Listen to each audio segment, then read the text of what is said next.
Hi everyone, welcome back to another episode of the Fast and Curious podcast. I'm your host, Sarah, and it's really lovely having you here today. For today's episode, we decided, since it is February and it is Black History Month, as you all know, we decided to highlight some of the topics that represent the Black community and just talk about what it is to be Black. And yeah, I hope you guys enjoy the episode and thank you so much for tuning in.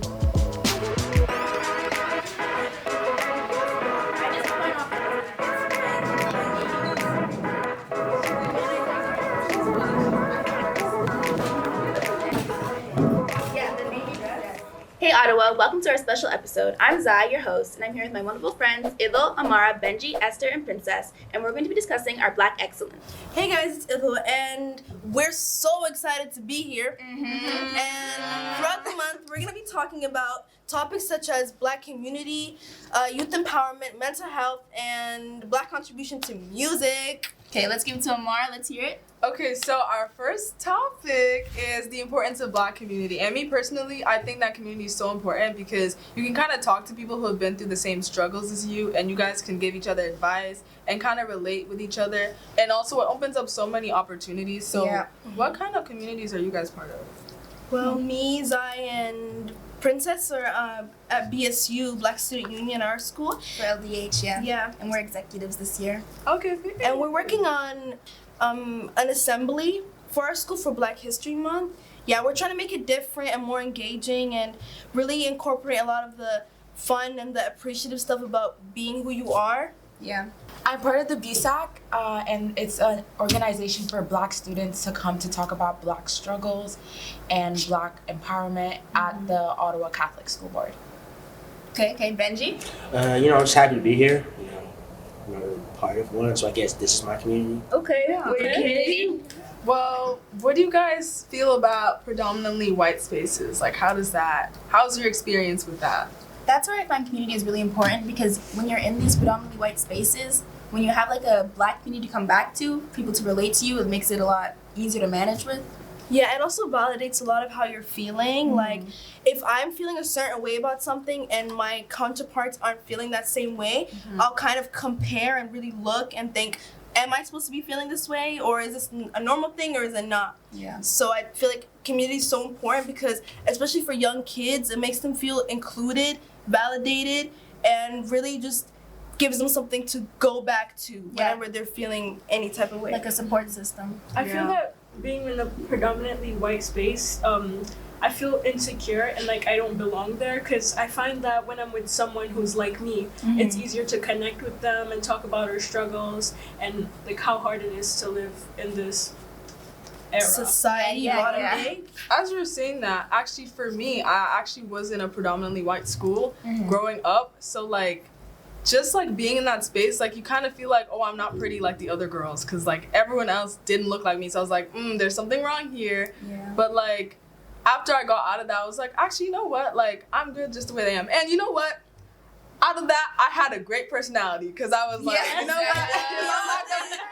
I might as well have a personality, so. No, I had a similar experience. I went to like an all completely white school for my middle school years, and the only other Black person was my brother in that school. So it was really, it felt super, like, you could tell when people were looking at you. And things that, they would ask me about my hair all the time, and it just made me feel like different, like obviously different. But yeah, I agree with that. I've been going to like a predominantly white school since I was in like elementary school.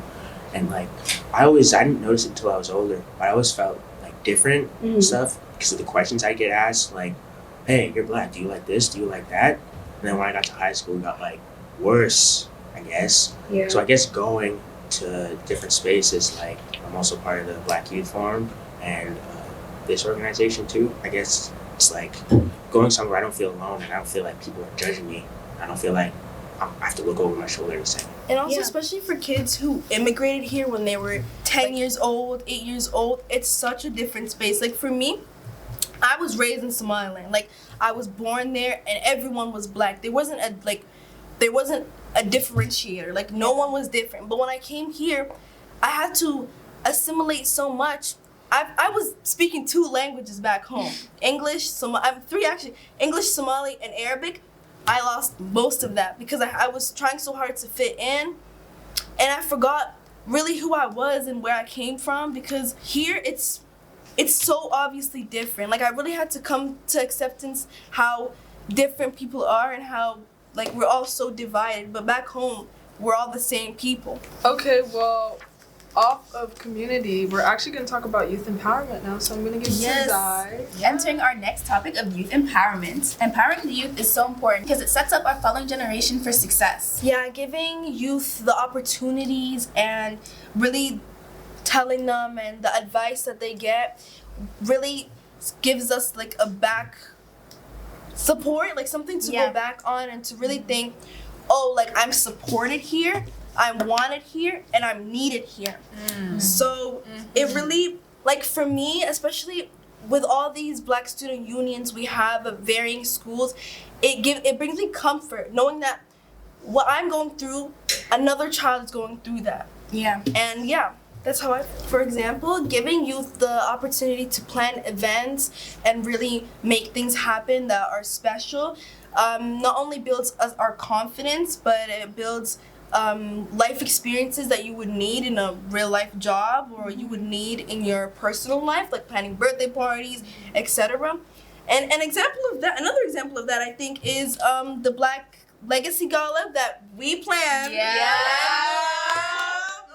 I think it's a great example because it was an event planned by the youth, for the youth, and it really showcases how much effort we put into it and how we made it happen. Yeah, because the youth gets to show off all of our talents and our skills and shares our thoughts on things and express that to other people in our community. So I think that's really good. Yeah, I also think, like, even though people think Ottawa's boring, like, this really showed me, like, Ottawa's not boring, guys. Exactly, like, good stuff. Like, I'm really excited about the food, I can't lie. oh my god. Yeah, I think the Black Legacy Gala will help us like engage with more youth in our community, more Black youth, and bring us together. Yeah. So what are some events that you guys have planned in your schools with like your BSAs, BSUs? Well, our school, we actually did a showcase. We're also doing a showcase this year again. Okay. And we have like fashion shows, dances. We actually had a live performance from an artist. We kind of try to have that every year. And yeah, we have a lot of stuff. We also did a bake sale with like cultural African food, and it really went We well. sold out. We sold out. Yeah, we sold out. For BSU at LDH, we planned a flag day where everyone could come and like show off their flags and have a fun time, and just express their culture. Oh, you don't have a BSU. Yeah, I'm excited to be here. For ours, Yeah. as I said before, we were planning a Black History Month assembly. Yeah, that's happening in 2 weeks actually. And that same week we have our assembly. We're running a Spirit Week, and Us too. Okay. So yeah, we're really connected as people in. People of color. So I know some of you guys are in the Black Youth Forum. You want to describe that youth empowerment? So when I first started going there, compared to when I'm at school, I didn't feel like, when I'm at school, I feel like I'm looking over my shoulder and I feel like everybody's judging me for every little thing I do. Yeah. Whereas Black youth, there's a bunch of people there and everybody's loud, but that's like, I'm loud too, so I don't have to like hide my personality around people who look like me. Whereas at school, I feel like I have to put on a fake face and act certain. Yeah, it gives you a room to express yourself and really be true to you, because I remember when I went, everyone there they were so different from each other but yet alike. Yeah. And that's what made me come more. I was really drawn to the energy and how we all had like a shared connectiveness, but we were all so different. So it really made me feel comfortable in my own skin even more. Yeah, for me, going to a school that doesn't have that many Black people or that many Black people who engage with each other, being in a place where there's like so many Black people made me so happy to like see people who are like me and engage with them. And then when I took the course last year, me and Idil took it, and like when we were really planning for that end of the year event, like the Black Youth Forum where everybody comes to, where is it? Ottawa? Yeah.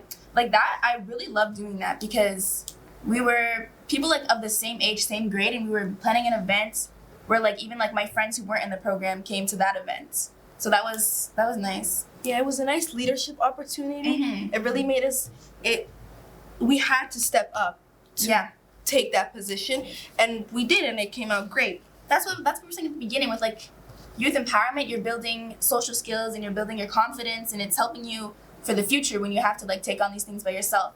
So that's why it's important for like adults even to give youth that space and opportunity to do those things. Pause. How you guys liking the episode? Did you miss me? So I just wanted to put you guys on an event that's happening on February 25th, and it's happening at the Rideau Community Hub, 8:15. I don't know if you guys know what that is. It's in Saint Laurent, and it's the leadership and career event where they'll just be helping people apply for a summer, not just any summer job. It's the City of Ottawa summer jobs, and if you guys know about it, you know how hard it is to get in. But they'll be helping people with like applying for those jobs, like tweaking your resumes and preparing you for the interviews. And this will be happening from 3 to 6 p.m. So don't forget to pull up if you want to get a job in the summer. Come through. Yeah, that's pretty much it. Back to the episode. Okay, so that was our youth empowerment, and let's move on for our next topic. Mental health. Oh. So mental health has been a huge topic in the recent years, and I've also seen Black mental health being talked about more because that is something that even our community just brushes aside. So what do you guys think about how mental health is being talked about more with Black people? I think it's certainly a stigma in the Black community, and I know a lot of people don't like to kind of bring focus to like mental health, because I know a lot of people think like, oh, that's not a real thing. I know that's a lot of I feel you're right, because a lot of people in the Black community are ashamed of talking about their mental health, especially Black men, because they would seem like not masculine enough, or like them talking about their mental health is like, oh, I'm being too vulnerable to other people, or like even crying is seen as like, oh, you're a loser for crying and stuff like that. And I also think that a lot of people who actually knew they had mental health issues in the Black community felt like they weren't seen or heard enough in the mental health spaces, because majority of therapists are not Black, they're white, and I feel like when they go to them with their problems, they don't look at it through like a view of like, this person is a person of color. They're definitely not gonna have the same what's the word? Like experiences as a person who's white. Like, for example, a huge thing I've seen is like Black people and individuality. So basically Black people like are like, togetherness is like something that's part of our community. So when they're in a situation where they have to like get out because like it's a toxic place, they're not able to, because most of like their living and everything is tied to their parents or their family. And I've seen a lot of like therapists like tell them, oh, you need to get out of this situation, blah blah blah, but they don't really like know that, oh, they really can't. I think another thing with like mental health in the Black community is because I know like our parents, even parents and our grandparents, like they kind of had to be tough. They couldn't really show the vulnerability. So then when they carry on, it's like a generational thing. So when they carry on to their children, they're saying, you're tougher than this, you have to be stronger. So they don't really give their kids that like space to feel vulnerable and kind of work through it. So I think that's also a big thing. Yeah, I agree with that. I feel like it happened with me. My parents did that, or my dad did that intentionally. Whereas he's been trying to be more open, but in the past it's felt like I couldn't really talk to him about my emotions, because I felt like he would judge me.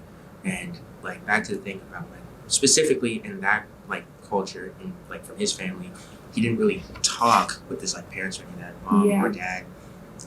So he didn't really know how to like express his feelings. So like when I was younger, I felt like I couldn't really talk to him. There was a point where I couldn't really talk to him. I didn't want to tell him anything. Whereas my mom was the one who understood more. Whereas there was a barrier between me and my dad, so I couldn't get through it. Yeah, I felt that way too, and it's especially hard when you're speaking in two different languages. Not in the sense that, oh, I'm speaking English, you're speaking English, how do you not understand me? But the way some people's brains are wired, it's that it's hard to get these ideologies and these things out of their head, to get them to be comfortable with the idea of speaking about things and really just being open about it is really hard to people because they've went through things that don't let them do that. Yeah. They went, like, I've spoken to my mom about certain things, and the things she tells me, it's like, it's very hard. Like, me personally, I wouldn't want to open up about that. I wouldn't want to speak about that.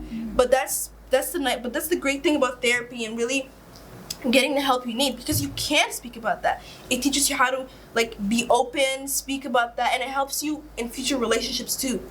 So yeah, I feel like therapy needs to be more of a common thing, because right now when we talk about therapy, we talk about it in such a negative sense, but it really can help you. Like, people really underestimate how powerful therapy is and how powerful speaking to people and getting the help you need is, because at times, like, when you truly feel alone, talking to someone, it really matters, and I feel like it does wonders to you. Yeah. I agree. And like what Esther was saying earlier about there not being a lot of Black people like in the therapy industry, that's why it's also important for like students and kids, anybody really, to have access to like a therapist that shares their culture or their like ethnicity, so they can kind of not feel as judged and kind of feel at home when they're talking to these people, so they can better like express their mindset and stuff. Because I know sometimes it's hard, like when you're talking to people who don't understand what you're going through, it's kind of hard to put your words together because you can't really express your feelings to somebody who would have never experienced something like that. Yeah. And I feel like on the topic of Black people and getting help in therapy, let's talk about racism and mental health. So I think that a lot of people, like, when they like talk about facing racism, they just look at it as, oh, someone's racist to me, but like they don't look at the fact that it does affect us mentally. And when we want to go out into space, or for example, if I want to make a white friend and I've been facing racism constantly, I'm already going to build up that wall that, oh, this person might be racist to me, and I won't be able to form a certain type of bond with the person like I meant to. I feel like in this society, racism has been so normalized that now people find it funny. That like when someone's being racist, you're like, haha, that's so funny, haha. But no, it's really not. That really affects some people. Yeah. Well, most people, yeah. I agree. Like even in schools, like we call it like casual racism, where like I see it mostly in guys, but like I feel like some girls do it too, where they just like they'll just say something so racist and like they'll just let it slide. Like they'll say it so normally. Yeah, like, it's they like just say something crazy. like, and we'll just sit there like, Did are you we hearing that? Like what? I remember one time this one girl said to me, she was like, oh, you seem like something Black woman, and she said it like I was, like it was like fitting a stereotype, and I was like, is that really racist? What is that? Because it was so normal, like it was a normal conversation, and then she just dropped that on me, and I was like astounded. I didn't even know what to say. I agree with that. Like, yeah, I go to an all-white school. There's maybe like a couple of other Black people there, but specifically with guys, I guess after like being the target of racist jokes for so long, I kind of like tuned it out for a bit, and like whenever someone would make a joke or something, someone said you're just gonna let that slide. I didn't really think about it. It's just like going to that type of school, I can't really like. It's not that I can't stand up for myself, but it's harder because like I don't have anybody to fall back to. It's like white school, like, specifically, like not to like be stereotypical, but white guys at that age, they're kind of the worst. So like it's really hard for me in like grade 9 and 10 to try to fit in in that environment. Yeah, because I feel like at that age, everyone else is trying to fit in. So what they're trying to fit in isn't right. They're trying to fit in with what's normal, and what's normal is being casually racist. Exactly, yeah. Putting people into boxes and these stereotypes, which nobody belongs into a box, by the way. But it just makes things so normal, and it's so hard to get out of that. Like the stereotype of like the Black girl stereotype, loud, ghetto, ratchet, like all those things. I feel like I have to like calm myself down a lot of the times when I'm having a normal everyday reaction to normal things. And I feel like people are judging me sometimes because of the way I react. But really, like, I'm not any of those things. I'm just me. Exactly. And that stereotype really diminishes our personality and our individuality that we have. It's crazy because like at our school, like sometimes we'll be loud, but then sometimes a group of white girls will be like even louder, but then it's like, oh, you're a loud black girl. But Like, they're not gonna call my that bad. ratchet. Yeah, and they'll look at you weird, like. Yeah, it's like I also feel like whenever I'm in a space with my friends, I always feel the need to be like, guys, we can't be loud and stuff like that. Because I already have this like mental block built up that if I'm loud, I'm already going to be stereotyped as the loud black girl. So I have to be like more quiet than everyone else in the room because I don't want to be put in a box that like already like, yeah. Also, like, let's talk about how, like, when you act a certain way, people perceive you as that way. But when you act out of that way, like, when you're just normal and as yourself, they think you're something completely different. Like, imagine I'm, like, talking to you normally, like, quiet, and then the next minute, I'm loud, I'm excited, I'm happy. Then I'm like, oh, like, you're judging me because, like, their reaction is much different than it normally was when I was quiet. Yeah, people will like put like a preconceived version of you. Yeah. And then the second you step out of what they think you are, then you're weird. I also feel like people throw the word whitewashed around way too much. Yes. Yeah. Like just because you don't like something that your community does not mean you're whitewashed. It just means you're your own individual person. Yeah. I find it like pretty stupid how whenever I'm talking about something, my friends are like, "Why are you talking that way, bro? Why are you being so white?" I'm not white. I'm not white just because I want to do well and I want to pursue education. I'm just acting like me, just the way I was raised. Yeah, I really don't like when people use the word whitewash because then it's like, are we supposed to fit into that stereotype? Exactly. Because why can't I not be loud? Or why can I not like I remember like, because obviously I was in like a predominantly white school, and so when I was out of that school and I was in a school with like mostly blacks and Asians, like it was a lot different. Like I would like try to like be more, I don't know how to say it, like not as extroverted or something, or I'd like talk about certain things and they'd be like, oh my gosh, you're so whitewashed, like, and it's like, but why can't I be that way though, you know? Yeah. And all these end up like affecting our mental health negatively because we're constantly facing prejudice, or we're being constantly judged by others and put in a box. And I feel like our people should like steer towards going into like therapy and stuff like that so we could heal as. Yeah. And another pause. If you're a small business in Ottawa looking for media and communication services, check out Girlfriends.chat. They offer services from like website tweaks. If you do not have a website, they got you covered. If you're looking for photographs to add of your employees, anything really, they got you covered. So don't forget to check them out. Yeah, that's pretty much it.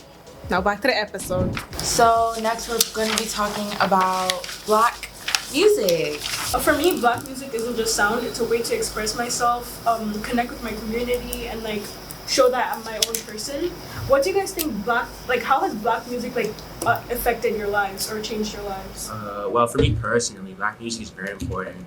Like I grew up around that type of stuff, mainly because of my parents, and like hearing the stuff that they listen to, and then just continuing to listen to that. Like I can name a bunch of stuff. It's mainly because of my dad, my mom, all of them. They just raised me a certain way that I wouldn't listen to the music I listen to now if it wasn't for them. Personally, it took me a while to get into Black music. Well, Black music that has something to do with my culture. Because normally I would listen to rap, you know, the more popular Black music to fit in with my other Black friends. But then I started getting more into my culture, like because I'm Nigerian, I started listening more to Afrobeats, and not mainstream Afrobeats, by the way. Like I listened to like Fela Kuti type beats, you know, the slow dancing beats. And I feel like it really describes me as a person because like I'm able to relate with a lot of the musicians. And also it really got me into dancing too because I'm like, the beats are kind of catchy. Yeah. So how do you guys think Black music has influenced the media? I don't want to say people are copying, but I feel like Black music has so much influence on like obviously the media and like other artists where I feel like they kind of take someone else's songs and then they tweak it like a little bit and then they call it their own, and it's like that's not original. I honestly think that, like, rock, for example, even though mainly white musicians are the ones like making rock music. There have been like black rock musicians like Jimi Hendrix. Same with jazz. Most people think it's all white guys, but like Miles Davis, John Coltrane, Duke Ellington, I think. Just like, I feel like people think of one thing and then they don't know like the full thing. Like, if it wasn't, I'm gonna say this, if it wasn't for like black people, Miles Davis and all those guys, then I don't think jazz would have had as much impact on me as it did. Yeah. Yeah. 100%. I think a lot of people think like black music and think immediately like rap, but like black music is everything. Yeah. Like black people started a lot of these genres. Side eye. We played these games before. And on the topic of rap, let's talk about how sometimes people take the rap lyrics too literally. Like, sometimes you're like, but can I say the N-word if it's in the song? No. And like I just hear at school, like people are singing the songs and the N-word comes out. Like I'm like, And they're like, it's not racist, it's part of the song, I can say it, but like, Okay, do you know the like, history? Like, But if you're so comfortable saying it so fluently, what are you saying on your own time? I feel like they feel better saying it in front of me or a black person. Like I feel like in their own time they say it normally, but when you're in front of them, they want to say it Just more. to make it like they Yeah. want to Like, see your what? reaction. Yeah, that makes a lot of sense. I understand. And it really takes away from the music. Like, let's say the music will be so good, and then there'll be the N-bomb, and then somebody has to ruin it. Yeah. it just goes left really quickly. But what I'm talking about is how in certain rap music, there's a lot of it insinuates a lot of bad stuff, like negative stuff. Yeah. So a lot of people, they take that and they think that's what being black is. Yes. And especially in these TV shows, I know this has nothing to do with music, but in the TV shows, they take what being black and they just make it fried chicken and Kool-Aid. Like, I've seen that so many I times. feel like a lot of media has kind of ruined that. For example, like I feel like Tyler Perry movies really like kind of like ruined the way that people see black people because like there was so much like, and I don't like those movies because I feel like they're overdoing it. It's It's over dramatic. It's like painting a picture of something that's like not true. Yeah, not there. And I love to see a brother succeed, but, but, like- come on, like, it's too much. Yeah, I agree. It's almost like selling out in a way. Yeah. And I forgot who said it, but someone talked about the influence of black music and how people copy and paste. And I feel like it's not only in music, just black people in pop culture or the Western world in general. We've influenced so many things, but we're never credited. And it's not like you don't have to straight up credit us, but you can't appropriate something and then completely claim it as yours, like, if you know what I mean. Because they'll hit on us for one thing and then the next month they're doing the same thing. And it's like our music is so good to the point that different genres of music have like, what's the word, like not only incorporated but like being made out of a certain genre that we started. But like if you look up the history of a certain genre, it's not going to talk about like black people and how they actually influenced it. Exactly. I feel like when people think about black music, they think of like Drake and all those like rap songs. Mainstream, Yeah, they don't think about Afro beats and like our actual cultural music. Yes. And not even cultural music. Like black music is every music. Like we're everywhere. Exactly. Like if you don't see a black person somewhere, then something's wrong. Like we're everywhere.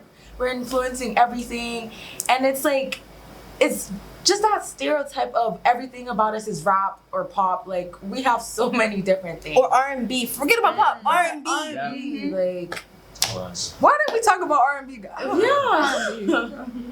Yeah, I feel like in terms of like rap, I like it, but like the old like gangster rap, I feel like that really, really, really like ruined like Ice Cube, all that stuff, Snoop Dogg. That was like, it's good music. I like listening to it, but going back and listening to it, like the lyrics aren't really like, they're not up to date with now. And I feel like a lot of people act that way because the rappers said it.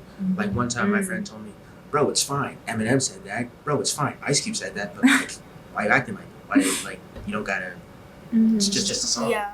The problem is though, people idolize people they don't really know, and they want to paint themselves as that person. So it just gets rid of all the personality and what they really have within themselves.